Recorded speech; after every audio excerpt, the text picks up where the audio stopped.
പാലക്കാട് നടുറോഡിൽ ഇരുന്ന സ്ത്രീയുടെ നിസ്കാരം. തിരക്കേറിയ IMA ജംഗ്ഷനിലാണ് സംഭവം. സൗത്ത് പോലീസ് സ്ത്രീയെ കസ്റ്റഡിയിൽ. Welcome back to Visal media. ഞാൻ ഫക്രുദ്ദീൻ പന്താർ. ഇന്നൊരു വാർത്ത കണ്ടു. ആ വാർത്ത കണ്ടപ്പോൾ സത്യം പറഞ്ഞാൽ ഞാൻ ഞെട്ടിപ്പോയി. പാലക്കാട് ജില്ലയിലെ നഗരത്തിലെ ഒരു സ്ത്രീ പരസ്യമായി നടുറോഡിൽ നിസ്കരിച്ചിട്ട് ആകെ റോഡ് ബ്ലോക്ക്. ഇതിൻ്റെ വാർത്ത മാധ്യമങ്ങളൊക്കെ വന്നപ്പോൾ കണ്ടില്ല. മുസ്ലിംസ് ഇതൊരു ക്രൂരതയാണ്. ഓർക്ക് നിസ്കരിക്കാൻ എന്താ വേറെ സമയമൊന്നുമില്ലേ? നടുറോഡിലാണോ നിസ്കരിക്കുക? അപ്പോൾ അല്ലെങ്കിൽ ഇവർ മാനസിക രോഗിയാണ്. ഭയങ്കര പ്രതിഷേധം. നമ്മുടെ നാട്ടിൽ എത്രയോ ആളുകൾ റോഡ് തടസ്സപ്പെടുത്തിയിട്ട് പൂരാഘോഷങ്ങൾ, നേർച്ചാഘോഷങ്ങൾ, രാഷ്ട്രീയ പാർട്ടിക്കാരുടെ പ്രതിഷേധങ്ങൾ, ഇത് മുഴുവനും റോഡ് ബ്ലോക്ക് ആക്കിയിട്ടാണ്. ഈ ഒരു പാവം സ്ത്രീ എന്തിന് നിസ്കരിച്ചു, ഇവരെന്താണ് അവസ്ഥ, ഇതൊന്നും അന്വേഷിക്കേണ്ട. അപ്പോൾ ഇവരുടെ പ്രശ്നം എന്ന് വെച്ചാൽ, ഇവർ അനീസ എന്നാണ് ഇവരുടെ പേര്. ഇവരുടെ ഭർത്താവ് മരണപ്പെട്ടപ്പോൾ ഇവർക്ക് കിട്ടേണ്ട 2 മക്കളുണ്ട്. ഇവർക്ക് കിട്ടേണ്ട സ്വത്ത് ഭർത്താവിൻ്റെ സഹോദരന്മാർ തട്ടിയെടുത്തു എന്നാണ് പറയണത്. അപ്പോൾ ആ തട്ടിയെടുത്തതിന് ഇവരെ പ്രതിഷേധമായിരുന്നു ഇവരെ നമസ്കാരം. അങ്ങനെ ഒരു അറ്റൻഷൻ സീക്കിങ് ഉണ്ടാക്കാം, അങ്ങനെ ജനശ്രദ്ധയെ ആകർഷിച്ച് ഇവരെ പ്രശ്നത്തിന് പരിഹാരം കാണാം എന്നാണ് ഈ പാവം സ്ത്രീ ഉദ്ദേശിച്ചത്. പക്ഷേ ഇത് രാജ്യത്തൊരു വർഗീയപരമായ ഒരു കോണറായിട്ട് മാറുന്ന ഈ പാവം ഈ ഒരു വീട്ടമ്മക്ക് അറിയില്ല. എന്തായാലും ആ വീട്ടമ്മയുടെ പ്രതിഷേധം ഒന്ന് കാണാം.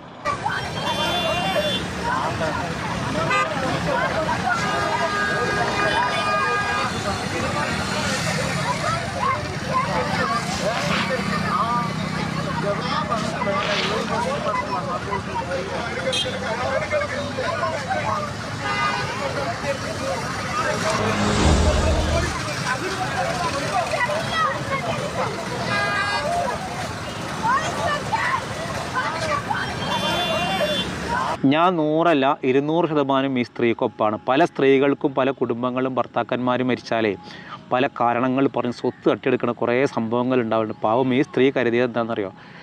ഇങ്ങനെ ചെയ്തു കഴിഞ്ഞാൽ ഒരു അറ്റൻഷൻ കിട്ടും, തൻ്റെ പ്രശ്നത്തിന് പരിഹാരം. ആരാണ് ഇവർക്ക് ഈ കുബുദ്ധി പറഞ്ഞു കൊടുത്തതെന്ന് അറിഞ്ഞൂടാ. സംഗതി അവർക്ക് ചെയ്യേണ്ടതില്ല. വേറെ എന്തൊക്കെ പരിഹാര മാർഗ്ഗങ്ങളുണ്ടും. നിങ്ങളുടെ വിഷയം എനിക്ക് മനസ്സിലായി. ഞാൻ നിങ്ങളുടെ പ്രതിഷേധങ്ങളൊപ്പം നിൽക്കുന്നു. നമ്മുടെ രാഷ്ട്രീയ പാർട്ടികൾ എത്രയോ ആളുകൾ ചില വിഷയങ്ങളൊക്കെ ഭയങ്കര പ്രതിഷേധങ്ങൾ ഉണ്ടാക്കലുണ്ട്. ആ പ്രതിഷേധങ്ങൾക്കൊക്കെ അവർ ചെയ്യുന്ന റോഡ് തടസ്സാക്കിയിട്ട് തന്നെയാണ്. ഇപ്പോൾ ഇവർ ചെയ്തതിനെതിരെ ഭയങ്കര പ്രതിഷേധം ഉണ്ടാക്കണം എല്ലാ രാഷ്ട്രീയ പാർട്ടികളും, പ്രത്യേകിച്ച് സംഘപരിവാർ പ്രവർത്തകരൊക്കെ ഒന്ന് ആലോചിച്ച് നോക്കുക. അവരൊക്കെ ഇതിനെ വേറെ ഇത് ചിത്രീകരിക്കണേ. എന്തോ ആവട്ടെ, ഈ ഒരു സ്ത്രീ അനുഭവിക്കുന്നൊരു പ്രശ്നത്തിന് വേറെ ഏതൊക്കെ രീതിയിൽ പരിഹാരം ഉണ്ടായിരുന്നു. ആരാണ് ഇവർക്ക് ഈ ഒരു ഉപദേശം കൊടുത്തതെന്ന് അറിഞ്ഞൂടാ. കാരണം നമ്മുടെ പ്രവർത്തികളാണ് ആളുകൾ വിലയിരുത്തുക. പ്രത്യേകിച്ച് മുസ്ലിം വിഭാഗത്തിന് വലിയ പ്രതിസന്ധി ഉണ്ടാകുന്നൊരു സമയമാണിപ്പോൾ. അതായത് മുസ്ലിം വിഭാഗത്തിൻ്റെ പ്രതിസന്ധി എന്ന് പറഞ്ഞാൽ ചില്ലറ പ്രതിസന്ധിയൊന്നുമല്ല. ചെറിയ പ്രശ്നങ്ങൾക്ക് പോലും വലിയ പ്രയാസങ്ങൾ നേരിടുന്നൊരു കാലമാണ്. ഇപ്പം ഞാനൊരു വീഡിയോ കണ്ടു. ഒരു മുസ്ലിം പെൺകുട്ടി ബലൂൺ വിൽക്കുന്ന സമയത്ത് ആ ഒരു പെൺകുട്ടി, മുസ്ലിം ബാലൻ, അതിൻ്റെ ബലൂണൊക്കെ കുത്തി പൊട്ടിച്ച് പ്രശ്നം ഉണ്ടാക്കുക മറ്റൊരു സംഘപരിവാർ പ്രവർത്തനം. അങ്ങനെ പരമാവധി മുസ്ലിം വിരോധങ്ങൾ കത്തിപ്പിടിക്കുന്ന ഒരു കാലത്താണ്. അതുകൊണ്ട് നമ്മളിത് ശ്രദ്ധിക്കണ്ടേ. ഇപ്പോൾ ഞാൻ ഈ അടുത്തൊരു രജിത്തോ എന്ന് പറയുന്നൊരു ട്രാവലർ വ്ളോഗറിൻ്റെ ഒരു വീഡിയോ കണ്ടു. ആ വീഡിയോയിൽ അയാൾ പറയുന്ന ഒരു മുസ്ലിം സഹോദരൻ അയാളെ സഹായിച്ചൊരു വിധാണ്. ഞാനത് കാണിക്കാൻ കാരണം നമ്മുടെ പ്രവർത്തികളാണ് ആളുകൾ വിലയിരുത്തുക എന്നുള്ളതാണ്. നിങ്ങൾ ആ ഒരു വീഡിയോ കണ്ടു. അയാൾ എവിടെയോ ഈ കഴിഞ്ഞ ക്രിസ്മസിനാണ് ഭക്ഷണമൊന്നും കിട്ടാത്തൊരു സമയത്ത് ഒരു മുസ്ലിം സുഹൃത്ത് അയാൾ ചെയ്തൊരു രീതിയാണ് അയാൾക്ക് ഞെട്ടിച്ചത്. അതിൽ ആ വീഡിയോ നമ്മൾ കാണേണ്ടുന്നൊരു വീഡിയോ ആണ്. ഇപ്പോൾ പോയ ആളെ കണ്ടില്ലേ? ഇയാളിപ്പോൾ വന്നിട്ട് വണ്ടി നിർത്തി. ഞാൻ ഇയാളെ നേരത്തെ കണ്ടിട്ടുണ്ടായിരുന്നിട്ട് ഇയാൾ നേരത്തെ വന്നിട്ട് എന്നോട് വന്ന് നിർത്തി. ജസ്റ്റ് എങ്ങോട്ടാ പോകണമെന്ന് ചോദിച്ചപ്പോൾ എങ്ങോട്ടാന്ന് പറഞ്ഞു. അപ്പോൾ ഞാനോട് ചോദിച്ചു, ഇവിടെ അടുത്തുള്ള കടന്നു ചോദിച്ചു. പറഞ്ഞു കടയൊന്നും ഇല്ലെന്ന്, ക്രിസ്മസ് അല്ലേന്ന് പറഞ്ഞു. പിന്നെ ആൾ കൂടുതലൊന്നും വർത്താനം പറയാനൊന്നുമില്ല. ആൾ പോയി ഒരു കറുപ്പ് ജാക്കറ്റും കറുപ്പ് ഹെൽമെറ്റും മുഖമൊന്നും കാണിക്കുന്നില്ല. അങ്ങനെ പോണത്. അങ്ങനെ അയാൾ ഞാൻ ഒരു 10 മണി നേരത്തെ കൊണ്ടാണ് ആളെ കണ്ടിട്ടുണ്ടായിരുന്നത്. അങ്ങനെ ഈ കയറ്റം കയറിയിട്ട് വന്നോണ്ടിരിക്കുക കേട്ടോ. നോക്കി വലിയ കയറ്റത്. അങ്ങനെ കയറ്റം കയറി വരുന്നിടത്ത് ആളെ അവിടുന്ന് ഓപ്പോസിറ്റ് വണ്ടി വന്നു. അങ്ങനെ വണ്ടി കുറച്ച് ഫ്രണ്ടിലായിട്ട് ഇവിടെ നിർത്തി. ഇപ്പോൾ ഞാൻ വീഡിയോ കണ്ടില്ല, അവിടെ നിർത്തിയാണ്ട് പറഞ്ഞു. ആൾ ഇറങ്ങുമ്പോൾ തന്നെ പറഞ്ഞു വീഡിയോ എടുക്കരുന്ന് പറഞ്ഞു എന്നോട്. ഞാൻ വിചാരിച്ചു ഇയാൾ ഇങ്ങനെ പറയണെന്ന് വിചാരിച്ചു ഒറ്റയടിക്ക്. ഇനി അല്ല ചെയ്യാനാണ് എന്താണെന്ന് അറിയില്ലല്ലോ. കുന്നിൻ്റെ വണ്ടിയിൽ ഇവിടെ ആരും ഇല്ല. ആണ് നോക്കുമ്പോൾ ആൾ വണ്ടി നിർത്തിയിട്ട് വണ്ടിയിൽ നിന്ന് നിറച്ച് സാധനങ്ങൾ, ഒരു കവർ നിറച്ച് സാധനങ്ങൾ. നോക്കിയേ സാധനങ്ങൾ മൊത്തം ആൾ ഓർമ്മ. Red bull, 5-8 biscuit, cream cake, നോക്കിയേ ഇത് കണ്ടമാന സാധനങ്ങൾ ഇട്ടിട്ട് ഒരു വലിയ കവർ നിറച്ച്. നോക്കിയേ ഇത് മൊത്തം ആൾ ഓർമ്മ. ആൾ പറഞ്ഞു നിന്നെ അവിടെ കണ്ടപ്പോൾ ഞാൻ അവിടെ പോയിട്ട് നിന്റെ പേജൊക്കെ നോക്കി നീ എന്തായാലും കഷ്ടപ്പെട്ടിട്ട് വരണേ എന്നൊക്കെ മനസ്സിലായി. എൻ്റെ ആൾ പറഞ്ഞു ഞാനൊരു മുസ്ലിമാണ്, എനിക്ക് ഫുഡിൻ്റെ വില എന്താണെന്ന് അറിയാം, ഞങ്ങളും ഇങ്ങനെ കുറേ കഷ്ടപ്പെട്ടിട്ട് ഇതാക്കണം, നീ കഷ്ടപ്പെടുന്നത് ഭയങ്കര ബുദ്ധിമുട്ടാണ്. പിന്നെ എന്ന് പറഞ്ഞാൽ നിനക്ക് എന്തായാലും ഇവിടുന്ന് ഒരു ഫുഡ് കിട്ടില്ല. കഴിഞ്ഞപ്പോൾ ഇവിടുന്ന് സെൻട്രലിൽ എത്തിക്കഴിഞ്ഞാൽ അവിടെ കടകൾ ഉണ്ടാവില്ല. നീ പോകും തോറും തുറന്ന കടകൾ അടക്കും, ക്രിസ്മസ് ആണല്ലോ. അങ്ങനെ ആൾ ഈ സാധനങ്ങളൊക്കെ തന്നു. ആൾ പറഞ്ഞ സാധനം എന്താ വെച്ചാൽ ഇത് വീഡിയോ എടുക്കണമെന്ന് പറഞ്ഞപ്പോൾ ഇതിനാന്ന് ആൾക്ക് ചിലപ്പോൾ മുഖം കാണിക്കാൻ താല്പര്യം ഉണ്ടാവില്ല. അപ്പോൾ ഞാൻ പറഞ്ഞു വീഡിയോ എടുക്കണില്ല എന്ന് പറഞ്ഞു. ഞാൻ ആളോട് പറഞ്ഞു നിൽക്കുന്ന നിങ്ങളുടെ മുഖം ഒന്ന് കാണണമെന്ന് ചോദിച്ചപ്പോൾ ആള് പറയും മുഖം പോലും നീ കാണണ്ട, നിനക്ക് എന്റെ മുഖം കണ്ടിട്ട് പ്രത്യേകിച്ച് പോകാറില്ല, അങ്ങനത്തെ രീതിയിൽ പറഞ്ഞപ്പോൾ എനിക്ക് ആകെ എന്താ പോലെ ആദ്യം ഇത്ര നാളെ ട്രാവൽ ചെയ്തിട്ട് ആൾക്ക് ഇങ്ങനെ ഉണ്ടായിട്ടില്ല. ആളെനിക്ക് മുഖം പോലും കാണിച്ചില്ല, പേര് പോലും പറഞ്ഞില്ല ആളെന്നോട്. എന്നിട്ട് ചോദിച്ചു പേര് വരെ ചോദിച്ചു, പറഞ്ഞു പേരും മുഖമൊന്നും കാണേണ്ട കാര്യമില്ല, അങ്ങനത്തെ രീതിയിലായി.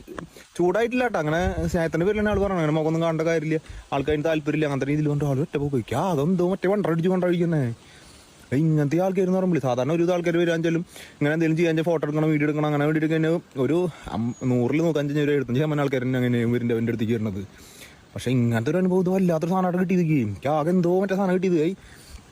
സാധാരണ നമ്മളോട് ഇങ്ങോട്ട് പറഞ്ഞ് ഞാൻ അങ്ങോട്ട് ചോദിക്കും, മുഖം കാണിച്ചു തരും, അങ്ങനെ ഞാൻ ചോദിച്ചു നോക്കി, എന്നിട്ട് പോലും പേര് പോലും പറഞ്ഞില്ല ആള്. ഒരു വല്ലാത്ത സീൻ കിട്ടിയിട്ട് ഇതിന്റെ മുകളിൽ. അപ്പോൾ ഞാൻ പറഞ്ഞു വന്നത്, ഈ മനുഷ്യനെ ഞെട്ടിച്ചൊരു കാര്യം, ഒരു സഹായം ചെയ്യുന്നതിന് ഈ മുസ്ലിം സഹോദരൻ മുഖം കാണിക്കരുത്, പേര് വെളിപ്പെടരുത്, ഇന്ന് ഇങ്ങനത്തെ ആളുകൾ ഉണ്ടാവില്ല. ഇപ്പോൾ ഈ രജിത്ത് എന്ന് പേരുള്ള ഈ ഒരു ട്രാവൽ വ്ളോഗർ ഇങ്ങനെ വളരെ അത്ഭുതത്തോടു കൂടി മുസ്ലിം സഹോദരനെ ശ്രദ്ധിക്കുന്നുണ്ടെങ്കിൽ അത് നമ്മുടെ പ്രവൃത്തിയാണ്. എങ്ങനെയൊന്നും ആളുകൾ ഉണ്ടാവില്ല. ഒരാളെ സഹായിക്കുകയാണെങ്കിൽ 100 ആൾ അറിയണം എന്നാണ് ആഗ്രഹിക്കുക, എന്തു ഭിന്നമല്ലമാലും ഭിന്നിക്കുക എന്നുള്ളതാണ്. അപ്പോൾ ആ ഉമ്മ പാവം അനീസ ഒരു നിസ്കാരത്തിനൊരു പ്രതിഷേധമായിട്ടാണ് കണ്ടത്. നിസ്കാരത്തിനെ ഒരു പ്രതിഷേധമായിട്ട് കണ്ടിട്ട് എങ്ങനെയെങ്കിലും തൻ്റെ പ്രശ്നത്തിന് പരിഹാരം കാണാമെന്നുള്ളതാണ്. ഈ സ്വത്ത് വിഭജനത്തിൻ്റെ കാര്യത്തിൽ സ്ത്രീകൾക്ക് ഒരുപാട് നീതി നിഷേധങ്ങൾ ഉണ്ടാവുന്നുണ്ട്. നമ്മൾ എന്തൊക്കെ പേര് പറഞ്ഞിട്ട് എത്രയൊക്കെ നമ്മൾ അവകാശപ്പെട്ടാലും ശരി, സ്ത്രീകൾക്ക് സ്വത്ത് കൊടുക്കുന്ന കാര്യത്തിൽ പല പുരുഷ മേൽക്കോയ്മയുള്ള ആളുകളും കൃത്യമായുള്ള നിയമങ്ങൾ പാലിക്കലില്ല. അവർക്ക് തോന്നിയതുപോലെ അങ്ങോട്ട് ചെയ്യും.